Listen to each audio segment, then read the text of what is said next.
First, disconnect the coil pack plug. Coil pack is also known as ignition coil. Take each lead wire, pull them off the old coil pack and install them on the new one.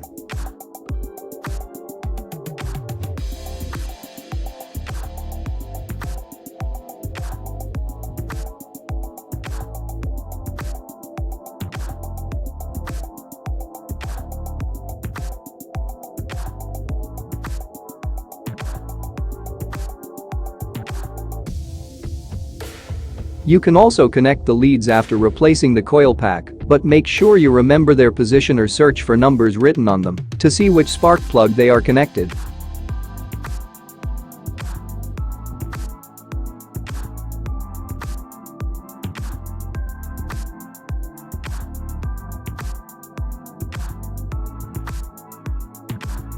Remove the 3 bolts holding the coil pack using a hex key or Allen key.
Don't forget to connect back to the coil pack plug.